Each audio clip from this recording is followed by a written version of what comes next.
What's up, everybody? Welcome back to the Dynasty Rankings podcast. I'm your host, Nate Liss. You can find me on Twitter at @AnOutrageJew, and of course, with me is Alexander MacKenzie. You can find him on Twitter at JackedUpOnMountainDew. All right, Alexander, I think this is the second official episode of this podcast. Different than the podcast for those of you that are currently on the network. This is more of the flagship podcast. This is the one where you're going to hear a lot more advanced analysis as we roll out our tools. As our rankings become available, as some of our, algorithm-related items start to roll out, we'll be able to research and use some of those a lot more on these episodes. So this will be a much more advanced version of a show relative to the other one that you can find on this network, which is called Future Proof, which is a little bit of foreshadowing for something in the future. I don't want to tip too much of the hand on this one just yet, but the Future Proof show, which you guys can find dropping every Sunday a.m., is going to be very sleeper oriented. It's going to be talking about trades. It's going to be looking at trending players. It's going to be a lot of dynasty strategy. So sleeper plus dynasty kind of all in one. And for those of you that are on Spotify or watching this on YouTube, you guys are going to get the cool graphics and stuff like that. So for those of you that are on Apple and maybe Google, where you're not getting the video, you can check it out on YouTube, or you can go get a Spotify subscription like a regular human being and enjoy it with everybody else that's enjoying this show currently. But anyways, Alexander, welcome back. Second podcast. Now, We haven't dove into a lot of your backstory just yet, but maybe this would be a good opportunity to kind of tell people a little bit about how you and I linked up, because for the people that don't know, Alexander and I have been working together for 7-8 months at this point. Is that right? It might be longer than that. I think at this point, it might be a year. I don't know. We're kind of closing up on that, but yeah. I always roughly a year, I'd say at this point. Yeah. Yeah. I undershoot the estimates pretty consistently, but I was at a point where I had kind of gone to go my own direction for people that know my backstory. And I was working on a website, and obviously with what we're doing, for those of you that are familiar, it's pretty advanced stuff from a coding standpoint, from a formulaic standpoint. There's a lot that goes into this. This isn't just names on a list that are being filtered up and down. There's a lot of reasoning and math and study that goes behind this. And I was previously working with a software engineer on it, had a little bit of a falling out, and I was kind of in this space where I couldn't do this on my own. And it was about that time that Alexander hit me up in the DMs and said, "Hey man, I've been a fan of your content in the past. And and he can tell you more about it. I'm a full stack software engineer. And if you're looking for any help, I'd love to, do what I can to help you work on the projects that you have."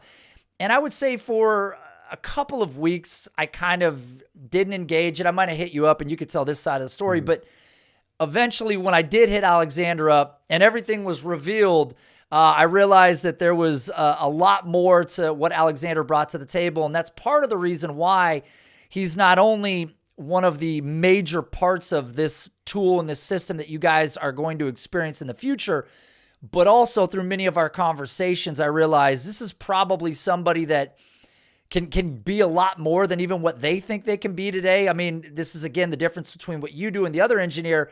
You love football. You play fantasy football. Yeah. You're married to this like I am. And that interest and, that draw that you had is another big reason why this is working out. But is that close to what happened? Am I missing something? That's pretty close. Yeah. I was always a big fan of your show, The Sonic Truth. Been listening to it for years, in the car, just like our listeners now, in the same facet. I was like, man, I just felt like I was already having these conversations. I always thought about these things, especially in the dynasty space.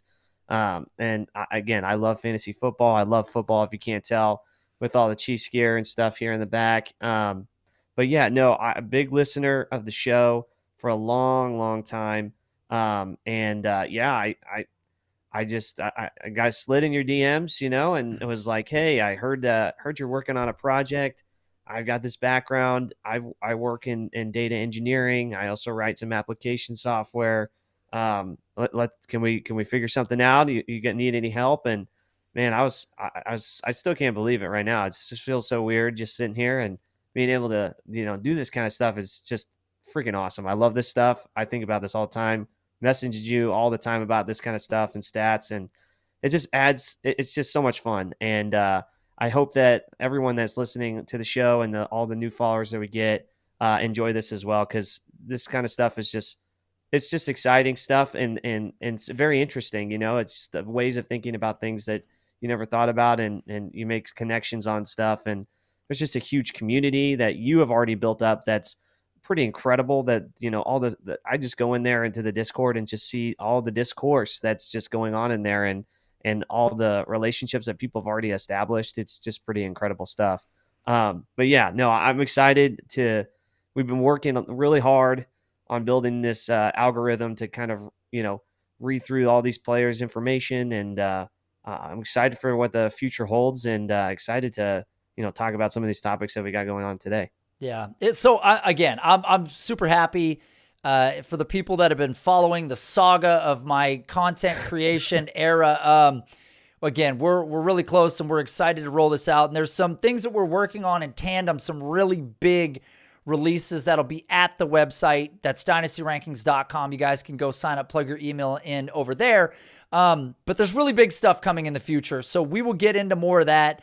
I don't want to spend the first 47 minutes of this episode going through our story, so we're gonna microdose the backstory of you and I little by little. So for now, I want to kind of jump into some hot topics on this episode. And guys, again, as things roll out, there's going to be a lot more advanced data. And I know you guys are used to the term advanced data, but the stuff that Alexander and I are working on, and some of the things that we have access to that we plan to implement into our analysis, feels like advanced data to me. It's stuff that rarely gets talked about, and we hope to lean into information that we can verify and vet correlates to fantasy points per game, or correlates to a point that we're trying to make, not just wildly claiming that target separation indicates X. If it can't be proved, it's something we want to attempt to avoid.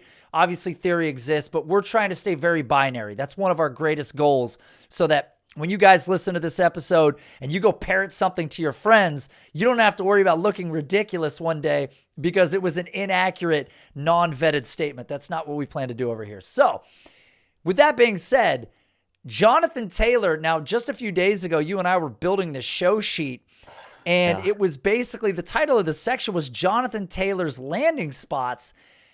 And funny enough, it ended up being the exact same place that he was already with the Indianapolis Colts. So with Jonathan Taylor in Dynasty, we know that there's obviously issues with the contract situation. We know that there seems to be a somewhat undisclosed injury situation that might also be looming, whether it's rehab concerns or something that's lingering, other issues that are going on in the background. We could see the GM of the Colts kind of alluding to this as well. Also, the fact that no trade partner could really be finalized with. So what's your take on Jonathan Taylor? And then we'll kind of get into maybe what we're doing with him in Dynasty. My take on Jonathan Taylor is I was really wanting him to get out of there. I think he deserves the money. He's an extremely talented running back in this league. I think he's proven it time and time again, especially that year when he led the league in rushing. He's still, he's approaching 25. It's unfortunate, that he has to stick in this situation, because it seems like it can either go two ways. He just holds out the rest of the season, or he comes back after his stint on the pup, or this injury thing is actually legit and he's kind of lingers a little bit more. So I wish that he would have gone to somewhere like the Miami Dolphins, which maybe it sounded too good to be true. That wide open spaces with Tyreek and Jalen Waddle opening it up for him. But in terms of his dynasty stock, I feel like it kind of goes down at this point, just because it may be that he holds out the entire year. That's what it seems like it's going to be, unless he kind of changes his mind and maybe sticks with the team and plays out the rest of his contract. In terms, again, it feels like it kind of hurts him either way. I think him going to a new team and kind of jumping and starting out and going to, Dolphins, Bears were listed. I mean, Eagles, that would be a nightmare.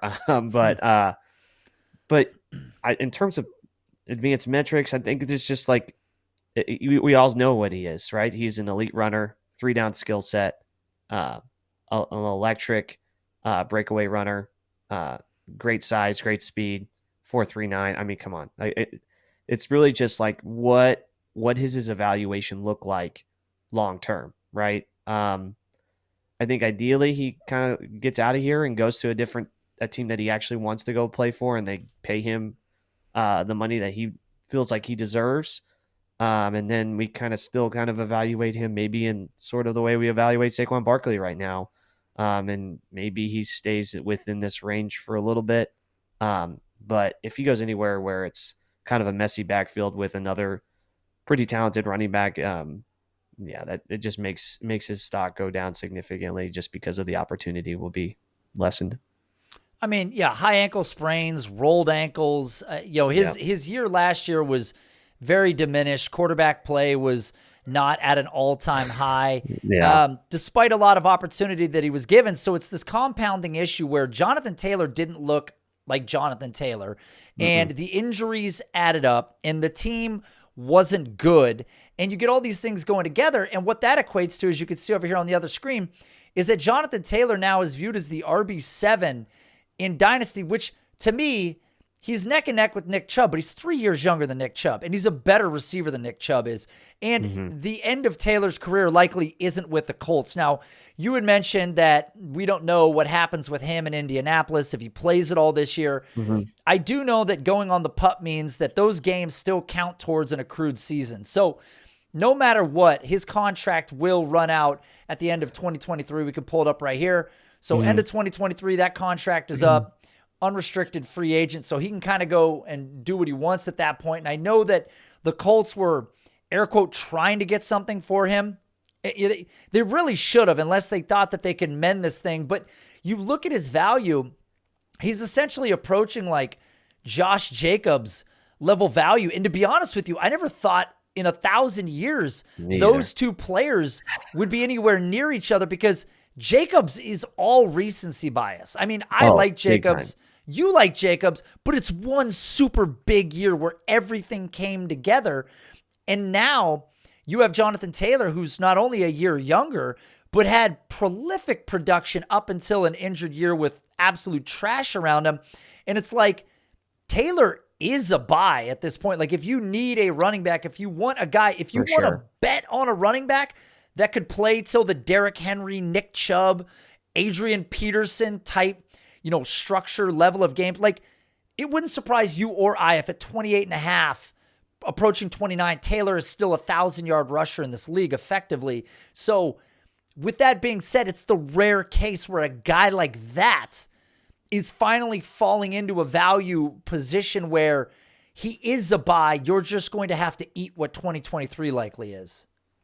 Oh yeah, especially. I mean, again, he's already proven what he is. He's an elite running back in this league, right? Health concerns are valid, but they all happened last year. And again, his efficiency is also every player's efficiency is tied to the efficiency of the offense that they're on, the offensive line, the quarterback, and all the supporting cast on that team contributes to how well he could play.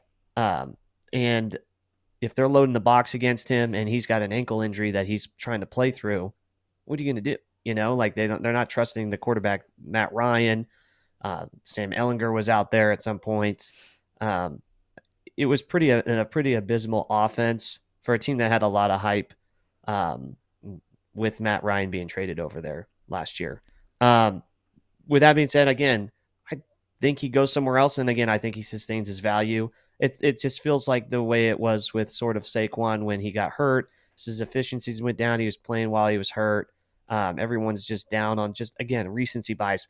What happens if he's approaching that Josh Jacobs role? What if Jacobs just kind of has what he has had prior to this insane league leading rushing year, and then again his interpretation completely changes as well. But yeah, you're right. I think he moves on from this team. It's evident, and he goes to a team that hopefully appreciates him more than the Indianapolis Colts do. Yeah, and he will, and he's going to end up somewhere great. And like everybody else before him that had this level of talent, that had a situation change, whether it was even a guy on the same team and then a quarterback entered the situation and suddenly they became more valuable. That's what we could see with Taylor. And even last year, Taylor was still top 14 in the league in yards created after contact, right next to guys like Kenneth Walker. So on a bum leg or bum ankles, like he's right there with Kenneth Walker, a guy that everybody thinks is so explosive and so bursty and is going to relegate Zach Charbonnet to holding his helmet in his hands on the sidelines for 17 games next year. He was still right in that range. So I have a lot of guys hit me up on Discord and privately on Patreon, and they ask me, like, what should I do with Jonathan Taylor? And for me, it's like, hold. Unless a treasure trove is coming your way, he's 24 and a half. Yes, technically he's getting older, but he's so elite. 1 year is not going to make a difference for this guy. Like, he's that good, and I'm not concerned for Taylor. So with that being said, though, I saw questions on some other shows like, what are you selling Taylor for, relative to upcoming classes or players? It would have to be in super flex. I mean, we're talking, it's got to be close to a top 5, top 6 pick. Like, I have to essentially be selling Taylor for the chance to get another top potential running back in next year's class, or give me the pick of a wide receiver that might be there. Like, I need to essentially swap and have sort of a semi-lateral reset where, I can either get the running back, or maybe that pick has the potential to ascend even a little more. If it's projected 105, 106, maybe it ends up 104, 103, which is even sweeter. If we're looking at guys like that and rookie picks. In terms of players, though, I think it's still a case where you need a running back in return, right? If you're going to trade Taylor. Absolutely. Because you're, I mean, up until this point, we had this conversation about the running backs a few days ago, maybe about a week ago. We were talking about how the production has gone down compared to these target hog wide receivers. But initially, some of these people have been building their teams around players like Jonathan Taylor, right? They felt great. Like you said, I think we talked about it in the last pod. Man, it was unreachable to get Jonathan Taylor in any other in any dynasty format. You obviously have to get a running back in return and then some, whether it be picks or whether it be another high valuable player. I guess maybe we're more we value him more than others, but I think the one positive note that you can take away from the whole thing is if he moves away from Indianapolis, if this is run centric with Anthony Richardson, he may not have the target share that he had while he was here with these statue quarterbacks. With Matt Ryan, with Carson Wentz,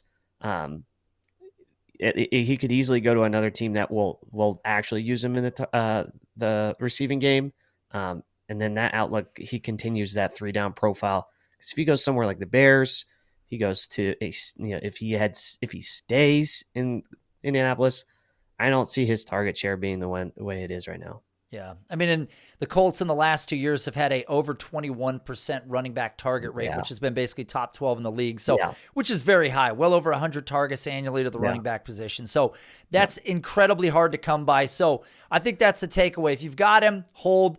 If you're looking to sell, it's got to be a top 5 range, super flex type pick next year, somewhere in that. If you're looking to sell for players, you have to get a running back with some time left on his contract, please, in that deal. Not one of these guys that goes Miles Sanders, on a second contract where they're questionable what's going to happen beyond that.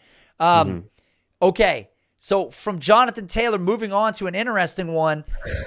Is Trey Lance still a player worth targeting and chasing in Dynasty? Because for those of you that, again, I've made this reference before, have been living under a rock, or maybe you live like a recluse out in the woods and you only come into town to check your phone like once every week, you probably didn't know. News break. Trey Lance ended up going to the Dallas Cowboys, formerly a 3rd overall pick that cost the San Francisco 49ers numerous first-round picks in the future. He now goes for a 4th-round future pick to the Dallas Cowboys, and they put him behind a 30-year-old Dak Prescott, who I have spent an entire offseason professing my love for. So, Trey Lance, what's the realistic scenario here now? Realistic, I mean, you can hold on to him hoping that something happens, but like we talked about, Dak is probably going to get an extension. They were talking to it prior to this 4th round trade. uh, with the 49ers in Dallas. I just don't see, other than, I mean, Dak has had an injury history. But again, Cooper Rush is there now in the immediate future. If some craziness happens, with the Cowboys where both of these guys get hurt and then Trey Lance is coming in, then we'll have a better idea maybe who Trey Lance is. But as of right now, we don't even know who Trey Lance is. He played only 13 games in college, and he's only played 8 games total in his career. So is he good? I don't know. Like, there's you can make the argument if you looked at Trevor Lawrence after 1 year that, oh, I don't know if he's that good. Well, Urban Meyer kind of ruined him, and he was just also getting acclimated to the league. Now all of a sudden, look at what his value is on keep trade cut. Yeah, I think it's hard because I don't see him ever seeing the field unless a Dak Prescott injury. You kind of allude to some of the other videos that you've made about Dak. Dak is, always high in pass attempts and efficiency metrics. He's got a great supporting cast. It's hard for him to fail in this offense with Tony Pollard, with CeeDee Lamb. He's got Brandon Cooks. With that being said, if there's crazy injuries that happen to Dak, then yeah, but you're banking on an injury, and we've already talked about this. You can't predict injury. Don't be banking on that thought process. If you have the ability to stash him, but it's not going to be one of those situations that he's going to take Dak's job. There's not a There's chance. no way. There's no way. Dak's too good. I think Dak doesn't get enough respect because, there's this bias against the Cowboys because they have the big media presence and stuff like that. Yes. But in a vacuum, Dak Prescott is an extremely talented quarterback in fantasy football and just in real life. So thank you. What are you going to do? It's one of those things where you have to admit it and then realize that, okay, that's the situation. And then go from there. The stats speak for themselves with Dak. I mean, and I had to, even to this day, it's almost September, and I still have to remind people when they're like, oh, Dak Prescott, you see his interception rate went up last year. It's like he had a fractured thumb on his throwing hand. Prior to that, he's got one of the lowest interception rates in the NFL. Also, the guy borders on a 70% completion percentage year over year while throwing for over 4,000 yards. This is a guy that had 27, almost 28 points per game 1 year before that significant injury. MVP level season was incoming. He's only 30 years old, and we've talked about this on other shows. That is like right in the heart of the prime for quarterbacks. Like, I would say the prime nowadays is trending out of 33, age 34, kind of getting into where Russ, Kirk Cousins are in Dynasty too, where I don't just mean the prime for production. I mean the prime for where you start to question their value in Dynasty. A 33-year-old quarterback you still have some confidence in. 34 is where we start to kind of trend the other way a little bit in terms of how we feel about a quarterback. 36 is no man's land at this point. And I don't know how many quarterbacks in the league are 36 at this point, but we've seen very few kind of push past that point effectively. I mean, even Matt Ryan, you kind of watch the tail end of his career, Phillip Rivers, tail end of his career, Big Ben, tail end of his career. Like, not everybody's Tom Brady, not everybody's Aaron Rodgers. With that being said, though, Dak's phenomenal. Back to Trey Lance and his hairline. I think that, awful picture, by the way. I think that he could have some potential to start with an injury, but he'll never take the job, as you alluded to. The one thing, though, and we were kind of talking about this pre-show, is that they can take the fifth-year option on him in the future. They still have control of this rookie deal.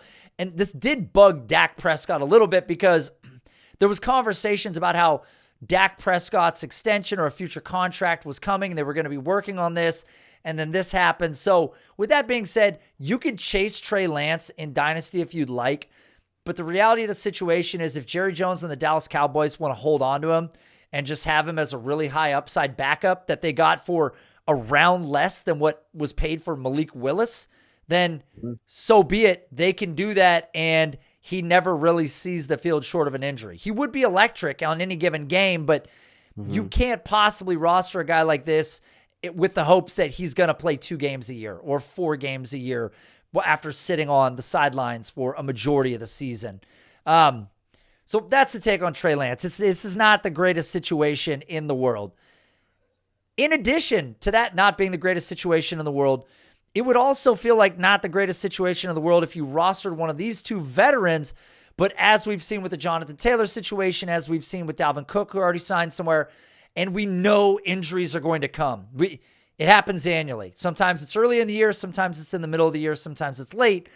Leonard Fournette and Kareem Hunt, though, are two names. Leonard Fournette a little less so through the preseason, being tied to other teams. But are either of these veterans worth owning if you're a dynasty player? If you're a dynasty player, I think they're worth owning if you want to stash them for depth, because they're probably, like you said, they're probably going to get picked up by somebody. Somebody's going to pick them up. They'll hit you. They'll keep you going in a stint if they get the line share of touches or at least goal line carries. But again, I have a hard time finding historical preferences or references of times where this actually worked out well. We kind of mentioned D'Angelo Williams. I thought about Le'Veon when he went to Kansas City. Again, it didn't seem like that these guys near the end of their prime, at the end of their prime. I mean, Kareem's still only 28 years old. It could be a situation where he goes to the Colts, but he already went and worked out with them, and it didn't seem like they were really interested in going with him. He was going to go to the Saints, right? And then the Saints said, or he quit on the Saints just to go to the Colts because the Colts were going to give him more money, and then they backed out on him, which kind of scares me. Doesn't make me feel too comfortable. Kareem, since he's had some movement, I don't know. I don't feel very comfortable about either of these guys, other than with the assumption that they'll get potential starts if a team loses them. But in terms of dynasty, man, that's the only reason why you should be holding them. The fact that they're not on a team should give you zero confidence in their longevity. It's just easy as that. It's not. There's no numbers. There's no nothing. It's just like the team is not even no team is holding them on a roster. We can't project literally anything because we don't know what team they're going to go to. If they go to a contender, it's probably a split backfield, so they're not going to get all the touches. It's very rare that these guys will go to a team and be relatively fantasy relevant. So again, I have concerns with them. I would hold on to them just to see if you can use it as trades against your other league mates if they desperately need a running back, or if you desperately need a running back and these guys potentially have some value of just sort of scoring some points. But I don't envision these guys being, league winners or guys that you want to have long term, because again, if they were worth something, these teams would be rostering them. Yeah. I mean, we saw Dalvin Cook get paid. We saw Ezekiel Elliott get signed. Yeah. Obviously, there's some questions around these two players. Now, we also don't know if the other end of the phone is Leonard Fournette going, I appreciate you calling and wanting me to work out. I'm going to wait a little later into the year and see what team needs me. I don't know. It's fair to assume, though, that these guys want to play football, and if the money was there, they would do it. By the way, on Keep Trade Cut, Kareem Hunt is squeezed between Keontae Ingram and Michael Carter. Running back 75. I had to go to the second page, by the way, to find these guys. And then if you scroll way down here, Leonard Fournette is the running back 93 between Bam Knight and Kevin Harris. So Leonard Fournette is way down there. He's a half a year older than Kareem Hunt, but he's been afforded a much larger volume many more times over than Kareem Hunt has. I think either of these guys, as you mentioned, they're not going to cost you much. Right now, they're probably going to cost you a third, maybe a really late second. I wouldn't give up a second for them, and I don't think anybody that's holding these guys would expect you to give up a second. No. They probably cost you a third while they're not on a roster, late third. I think that's reasonable because that's such a gamble pick anyways. And for whatever reason, some people love third-round picks. But short of being really short on depth, I'm just not ultra interested in either of these guys. With that being said, though, I refuse to be surprised when running back X goes down, Josh Jacobs, and they call Leonard Fournette, and Zamir White never sees the field. That's entirely Yeah. possible, right? Entirely possible. Entirely possible. Yes. So they only exist to be a dark cloud in someone's near-term future. So Those guys that you're deep sleepers, they're there to ruin your dreams with them. So, exactly. They will crush the fourth running back on a roster's dreams quickly. Yeah. Okay, so Denver Broncos, Russell Wilson, supposed to have a massive resurgence. He's been posting all these videos online, doing these unique workouts that look like they're going to pull his groin, but they don't, apparently, because he keeps doing them, or maybe they do and he likes it. I don't know. But the point is, he's been working out, getting himself in, air quote, the best shape of his life.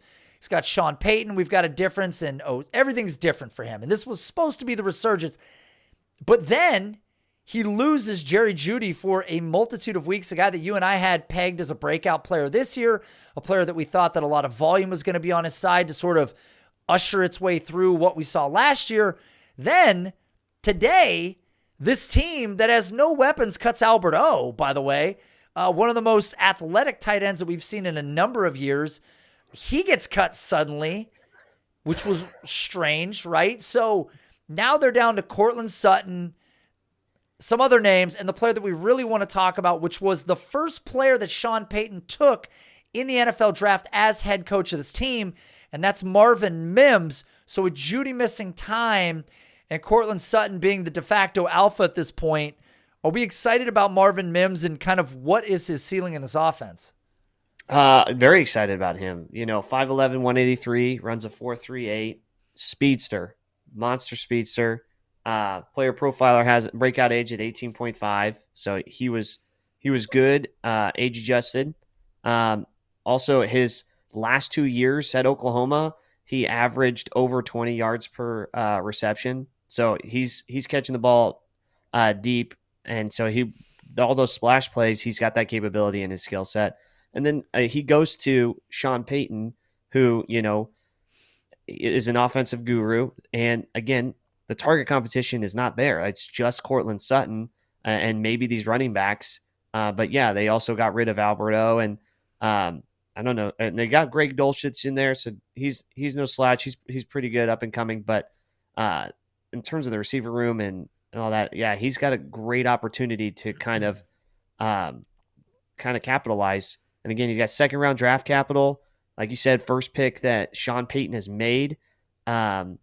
Some other stats, like he was among Power 5 wide receivers within this class outside of JSN. He was like first in career yards per route run. And so he's an electric player.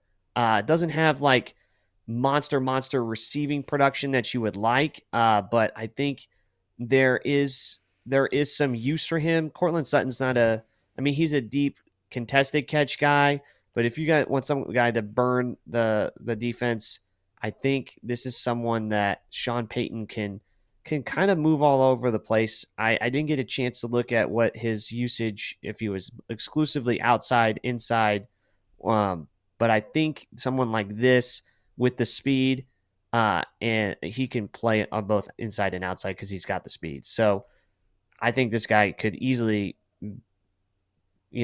go toe to toe with Cortland Sutton, and then who knows how long this hamstring injury is going to linger for our boy Jerry Jeudy that we made that video about. So. Yeah. No. Okay. Well, to add a couple of things here. Number one, last year in 15 games, Russell Wilson was number one in the NFL in deep ball pass attempts at 87 in 15 games, and that was without the new head coach and OC that we're going to go with here. And I want to mention, because before I get into Mims, I wanted to bring up Sean Payton. Now, I have always attributed the pass-centric game plan that the New Orleans Saints had with the OC Pete Carmichael that has been there for, I think, like 12 consecutive years or something like that. Because I think he had a stretch of 6 consecutive seasons where the Saints were top 4 or better in overall pass attempts. But even before Carmichael, Sean Payton had Doug Marrone as his OC. And in the 3 years that Marrone was the OC for Sean Payton, he finished 5th, 1st, and 1st in overall pass attempts. So Sean Payton has been the straw that stirs the drink in overall pass attempts. And now you bring in Joe Lombardi, who in his 3 years as an OC has finished ninth, third, and second, coming off his time with Justin Herbert. So you put together two mega pass throwing machines, and you factor in that Russ has never really been able to cook, but now he's in a division that's full of shootouts. This is a team with a top 10 most difficult strength of schedule. Their running back, who they don't have a ton of depth behind, is coming off a fairly significant injury and a layoff that could hinder his ability to rush efficiently. And again, you pair together a head coach and an OC that throw the ball more than anybody in history as a combination, and we just might get an electric combination between the guy that was already tops in the league in deep ball pass attempts, but to kind of double down on some of the statements you made. When we look at Marvin Mims back in college, yes, his hallmark was the deep ball. He was the wide receiver 3 overall in all of college football in deep receiving yards. And then we look at what Mims was when we set a minimum threshold of 10 deep targets, top 6 in deep target rate in all of college football at 35.7%. Top 5 in average depth of target, top 3 in yards per route run, top 6 in yards after the catch per reception, and top 20 in quarterback rating when targeted deep. I mean, there's not a thing about his profile when you pair the coaching situation, the passing situation, the historical accuracy from Russell Wilson, and now he's doing all these funky workouts. I mean, how can you root against the man? Like, yes, we lost Jerry Jeudy, but we gained Marvin Mims, and RIP to Tim Patrick. I should say that. I didn't mention him at the top, but Tim Patrick at age 30 whatever was apparently a runaway freight train yet again in the preseason and was the best receiver in the room or whatever we keep hearing. But nonetheless, I'm excited about Marvin Mims. Clearly you're excited about Marvin Mims, and this pairing could be quite amazing. And there's one guy that he kind of looks like. He doesn't have the dominator, but there's a Saints receiver that got drafted in the first round a few years ago. That's 5'10", 189, got elite speed. Oh, kind of looks like Brandon Cooks. Oh, look at that. I like now, it. If you look at Brandon Cooks only had 550 yards receiving, but he also had other receivers to go against in that offense. This is potentially this is kind of a player that it looks like, Sean Payton values, and yeah, they're very similar players outside of the college dominator. Yeah, that's a great comp. I think that's why you listen to this show, okay? Because that's the kind of juice that you needed to get you up in the morning, to get you rolling, to get you fired up, to get fired up about that. Yeah, got to get your hands on Marvin Mims. Hell yeah, you can get Marvin Mims. It's entirely Cooks, possible. Right? It is. The speed's there, but Brandon Cooks is a pretty special player. Obviously, yes. I'm not saying he's toe to toe, and he's not going to have. I'm not saying he's going to have 5. What is that? 4 back-to-back. Yeah, prolific college career yards as well. Yeah, prolific college career. Mims doesn't have that, but in terms of like the archetype, kind of fits that kind of Brandon Cooks role that maybe he could be. I don't know if he's that caliber, but similar. Yeah, no, it's a great comp. Love it. Brought up Cooks here. I mean, Cooks has been one of the most underappreciated players in the last decade, literally, that I can remember. Yes. And on top of those multitude of 1,000-yard seasons, there's at least 4 in there where he did it the first year that he played with a new quarterback, which is even more impressive from Brandon Cooks. Okay. Now, the crescendo of the episode, the topic that you and I really wanted to get to, and because I think this is a very interesting one based on where he's currently valued on Keep Trade Cut. And I'm going to ask it framed in such a way as, are you nervous about Rachaad White in Dynasty? Somewhat. I would say I'm concerned. Number one, everyone's concerned. The Buccaneers, they got Baker Mayfield there. They just lost their center to season-ending IR. But what, and I can go on later here in a second about what I love about Rachaad White. But yeah, they already had the 20th ranked offensive line. Sean Tucker, who only went undrafted because of his injury, looks to get some looks at splitting first team reps. But I think he's valued properly here right now just because of the fact that we can pull it up here. I just think, he could potentially, he should, from all the accounts coming out of camp, he could have like the lion's share of the backfield, but obviously Sean Tucker is concerning. So that makes me nervous. The offensive efficiency makes you nervous. In 2022, teams that had bad blocking units, so they're like 20th, and they just lost their center, so just drop them down that list. Bad blocking units accounted for 0.2 points per play, while good blocking units accounted for 1.2 points per play. So he's losing a full point per play, which is concerning. But what's positive is he's a fantastic receiving back. The other crazy part that I don't think anyone's really talking about is the fact that now he's 220 pounds and plans to be between 220 and 225. But yeah, I'm still nervous. I think the offense is with Baker Mayfield is questionable, but they do have the good weapons. But again, the offensive line, if the offensive line's not that great, he could make up in the passing game. The size to me is a positive because it means that he's trying to get better at in between the tackles, which he was already at 3.5 yards per carry, which was the concern from his last year's profile. But I love the player, but yeah, there's a lot to be nervous about in terms of where he's going to go. Well, couple things to say here. Number one, and we could bring up his profile over here. Well, okay, first off, the real crux of this argument is the fact that he's currently valued as the RB21. Now, last night he was the RB24 when I was looking at this, but that's how fast the people in this market move. Okay, that's how fast they move. Maybe they found out the weight too, and I saw how big he is. I didn't realize how big he was because he was a slender 210. So I was worried about him in between the tackles. They heard that he gained weight, then they heard that they lost their elite center, and then they made him. He went up in the rankings. That seems like the dynasty community. Yeah, that's right. There you go. So yeah. So he's the RB21. He was RB24. He was closer. He was literally between Miles Sanders and Alexander Madison the other day, which to me, that's like a no-brainer. There's an absolute no-brainer. Exactly. At that point. Is it a brainer in his current location? I mean, okay, so Joe Mixon, I think we have questions about the efficiency potential. Where is he going to be beyond this season? Is he in the plans?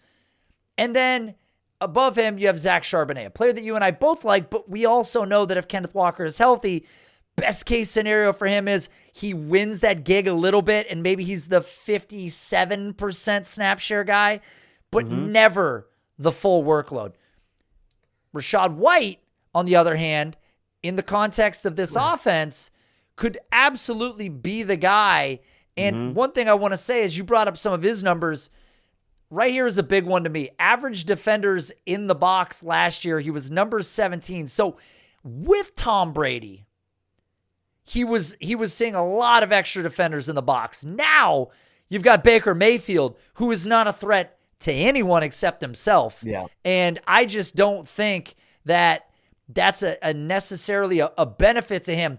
With that being said, though, some of the stuff that to me really stood out about Rachaad White is kind of what we saw from him from a production standpoint last year in small samples, and really what we got out of him coming out of college, because coming out of college, if you sorted that 2021 class, 2021, right? Or 2020? 2021.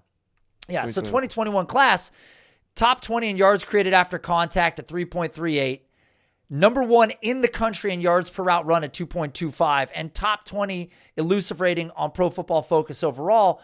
So he's a guy, you mentioned this, the bigger he is, the better his odds are being able to break tackles. There's a chance that this is very like Alvin Kamara-esque. Like that could be, right? Like that's kind of where we hope the line trends. We hope that he becomes the all-terrain, tackle-breaking, pass-catching, goal-line hogging. Nobody else can even get a breath of air in the room because he's absorbed all the oxygen. Like, that's what you hope out of him. He is a little older, but that's because he came into the league a little older. But the upside at his current cost is pretty unreal. It's unreal.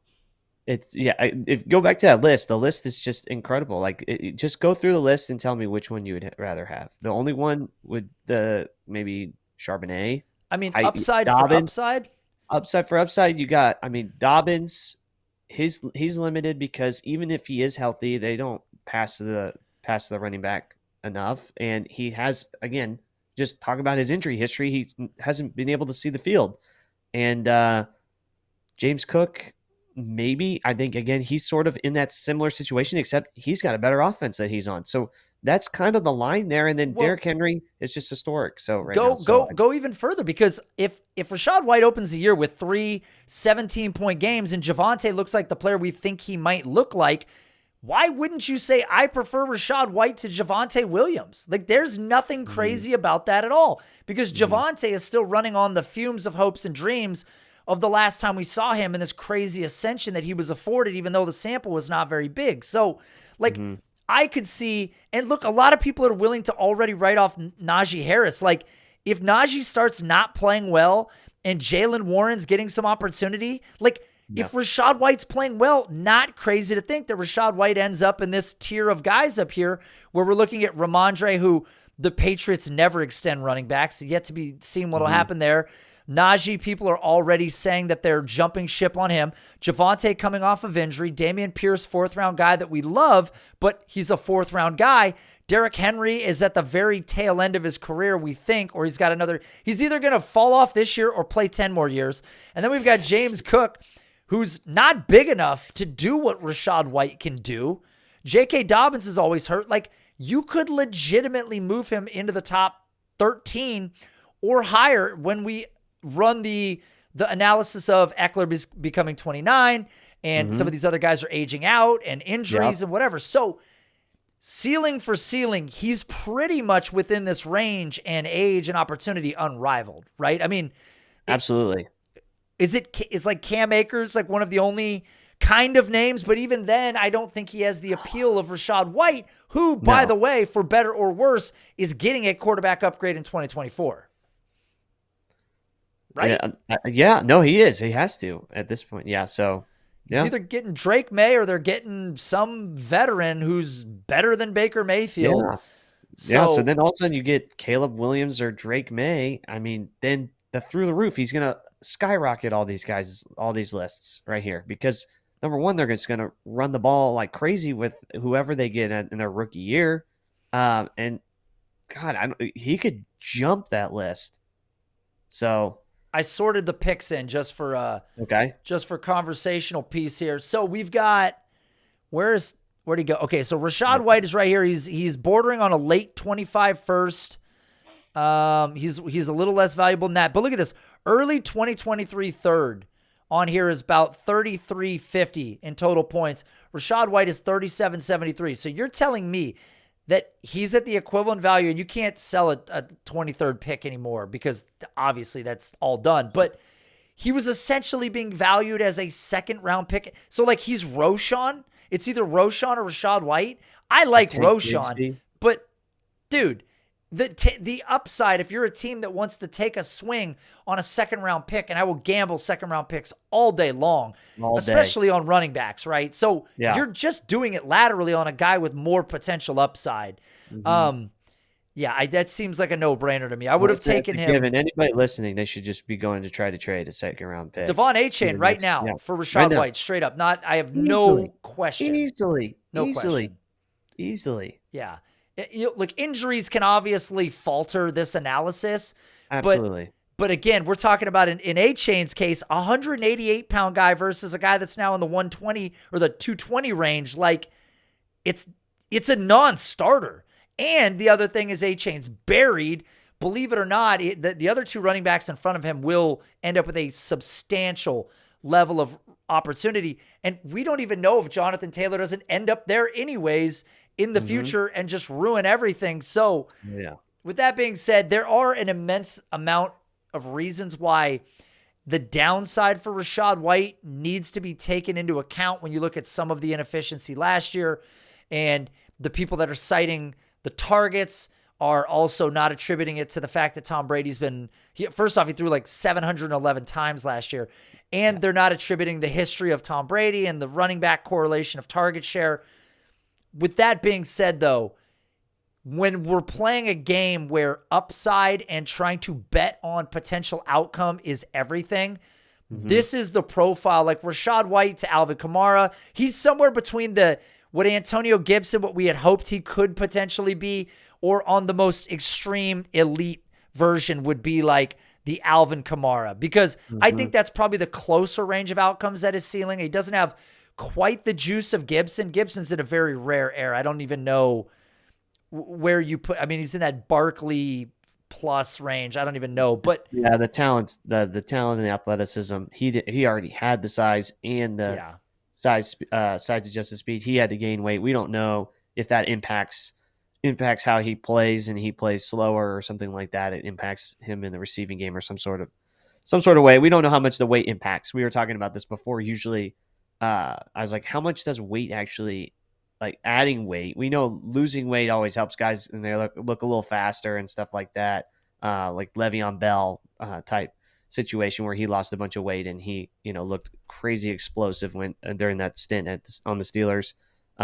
But yeah, it could be. But again, the talent and the price is insane. There are a lot of concerns, but for that price, I'm willing to make a bet, especially for if it's a second round pick, that's all he's going for. Yeah. And he's signed through 2025. So you got him in 2023, 2024, 2025. You got a lot of years left on him. And in the new era of football, especially Dynasty, length of duration remaining on a contract is a very important factor.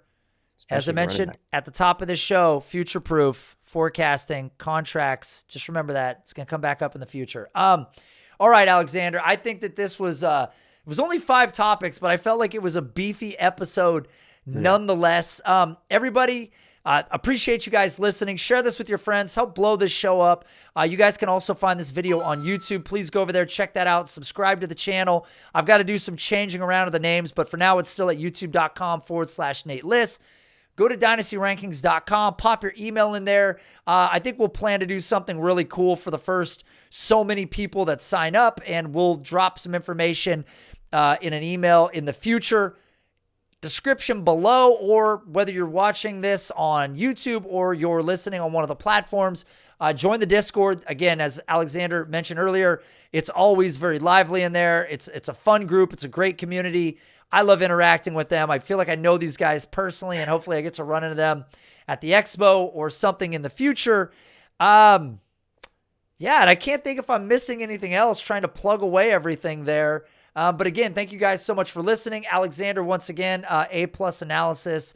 And as this show evolves, again, guys, you're going to hear some really unique stats being thrown your direction. And we've got a lot more cool stuff to roll out in the future. We're really excited to make some announcements, but little by little, just like eating an elephant, I think. I've never eaten one, but I've been told that's how you're supposed to do it. Don't take big bites.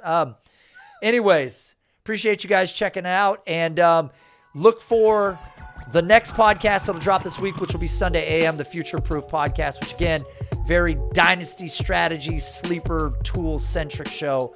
A lot of fun. So we've got some cool topics already queued up for that. So anyways, we'll see you guys later in the week.